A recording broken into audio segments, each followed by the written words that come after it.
answer your questions, because I don't think I'll be able to explain all the rituals and rites. It's a big ocean, but I can explain whatever you ask. Those few things I'll try to explain. You can ask any question about rites, any rites or any ritual. When we do the final rites, so we do the tarpanas, and people say when you go to Badrinath, and if you do that, you don't have to do anymore. Actually, Badrinath is like a center through which you can relate to the Pitruloka. It's like a runway from where you can take off. It's just like a runway from where you can take off. You can relate with the Pitruloka. Of course, what they say is true. But one more thing which I wanted you to understand. Continuously doing darpana, whether it does good for the parents or not, it does good for you. Let me describe how. Till the end of your death, some part of your energy, some portion of your energy represents your father, mother. Now the latest studies, few studies, they say, if your father or mother dies in a very young age, there's more chance for you to have paralysis stroke. Because one part of your energy is disturbed. One part of your energy is disturbed. One part of your being is a gift from them. By doing this Pindadarpana and Shraddha regularly, you make that part, that energy, that portion peaceful. You invoke peace in that area. Whether it does good to them or not, we don't know, but it does good to you. So please don't miss our traditional Shraddha or Pinda, all these things. You see, these mantras, vibrations which you create, they heal your energies. They pull you out of depression. They relax. They create a positive vibrations inside your being. So, to console ourselves, we can say once you do it in Badri, there is no more necessity, or you don't have to do. But from my experience, I'll recommend, even if you're done in Badri, don't miss at least once in a year. Continue to do. That's why they do the Shraddha rituals in the Amavasya day. See, Amavasya is the time when you are facing the low energy. See, have you heard the word this lunar and lunatic? Why people are called lunatic, People whose mind goes up or low along with the lunar is called lunatic. See, when in Purnima and Amavasya days you can see the ocean will have big waves, especially in Purnima days, because of the moon rays. Of course, there are a lot of scientific explanation. According to our system, they say that the moon creates an energy in which the salt water is aggravated. If you see, your body is filled 80% with salt water. When that salt water is aggravated, this salt water is also aggravated. That is why people who are this half mad and all these people, they feel aggravated in Amavasya and Purnima days. Even very funny way we will say in the house, I think today Amavasya, that's why too much of sound in the house. Today is Purnima, that's why too much of noise in the house. People who are having the problem of depression, they feel the depression in Amavasya and Purnima day. Some way, moon is associated with our mental setup. People whose mind goes up or low along with lunar is called lunatic. In Amavasya days, naturally you will be in the low energy. That's why you are asked to do the rituals, the Shraddha and Darpana and all those things, so that you can create little peace inside your being. you can pull yourself out of the depression. So better to continue these rituals. Don't drop. At least repeat those mantras. So, I know the Putra Darpana is done by the sons of the house. What if the family doesn't have a... It's a nice question. Here I have to be little clear. In my system, I allow women also to do. I'm little open, and I feel women are qualified to do because they are more emotionally attached. Attachment of the son is more like a professional attachment or a business attachment. But attachment of the daughter is more based on the heart and emotion. I think they should do. They must be allowed to do. At least in our system, I am allowing. I am encouraging. I am encouraging women to do all the rituals. You can do. Yes. A similar question arises. The Vanaprastha and Sannyasa, is it applicable for both genders? Vanaprastha and sannyasa. Yes. Is it also applied to both Men and Oh man, yes, sure. Yes, sure. In our system, Maitreyi, Gargi, there are so many women rishis. And the other day I was reading a book. There is mention about the Sulabha, a great enlightened master who challenged Janaka. Bhishma tells about the story of this lady Sulabha who challenged Janakaraja. So there are enough of record.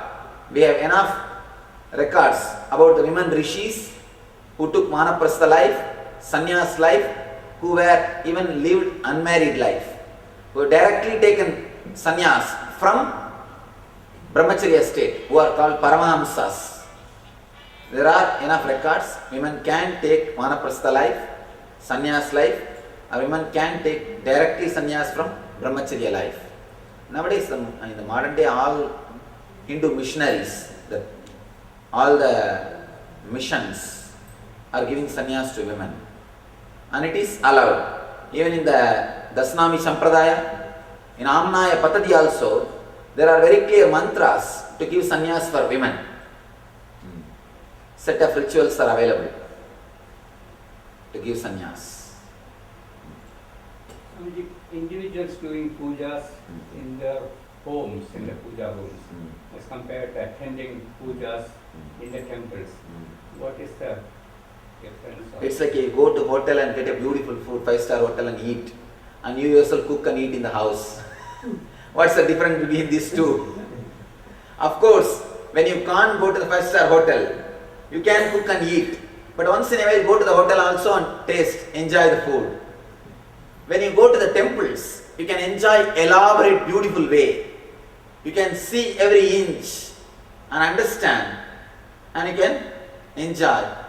But when you can't go, at least don't miss the food. Eat something in the house, whatever you can cook and eat.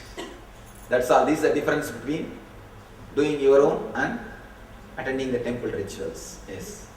What difference does it make when going to the temple when God is supposed to be everywhere? Please, can you be a little loud? God is supposed to be everywhere, right? So what difference does it make when you go to the temple or to the prayer That's house? nice. This idea that God is everywhere can become truth only after your realization. See, God is everywhere only when you reach that state. One more thing, I have seen many people coming and telling me, Swamiji, I love the whole world. Loving the whole world is very easy. Loving your wife is very difficult. Loving the whole world is very easy. You don't have to do anything. Just make few statements. Oh, I love the whole world. I care for the whole world.